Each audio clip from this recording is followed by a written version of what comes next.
नमस्ते दोस्तों। आज का हमारा टॉपिक है लड़ाकू विमान अब स्वदेशी पुर्जों से बनेंगे। हमारे देश के लड़ाकू विमान अब स्वदेशी कलपुर्जों से ही पूरी तरह से स्वदेशी कलपुर्जों से ही बनेंगे। HAL हिंदुस्तान एरोनॉटिक्स लिमिटेड ने देश में बन रहे सभी विमानों में 100% तक स्वदेशी कंटेंट के इस्तेमाल के प्रयास तेज कर दिए हैं।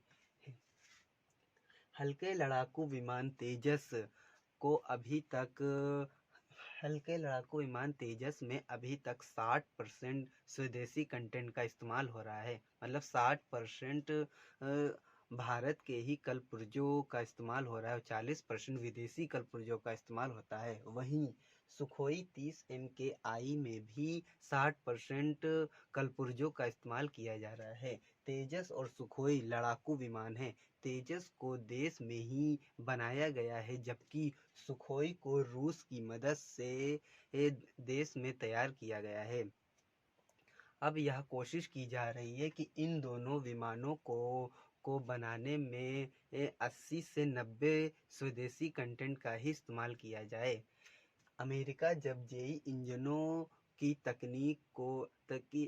तकनीक भारत को देगा, उसके बाद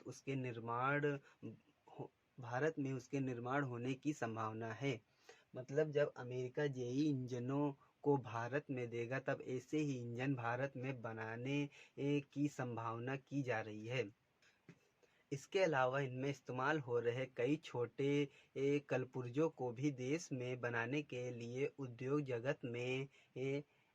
जगत से यानी ढेर सारे व्यापारियों से बात की गई है।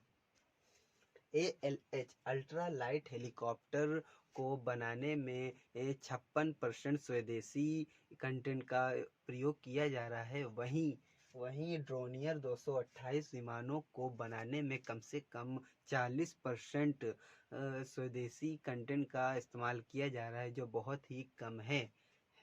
इन दोनों विमानों की मांग सुरक्षा बलों में बढ़ रही है, इसलिए इनमें स्वदेशी कलपुर्जों का प्रयोग करने में जोर दिया जा रहा है। रक्षा मंत्रालय के खरीद के नियमों के अनुसार कोई रक्षा सामग्री भारत में बनी हुई तभी मानी जाती है जब उसको बनाने में कम से कम 50% स्वदेशी कंटेंट का इस्तेमाल हुआ हो। रक्षा मंत्रालय लगातार रक्षा उपकरणों को देश में बनाने पर जोर दे रहा है।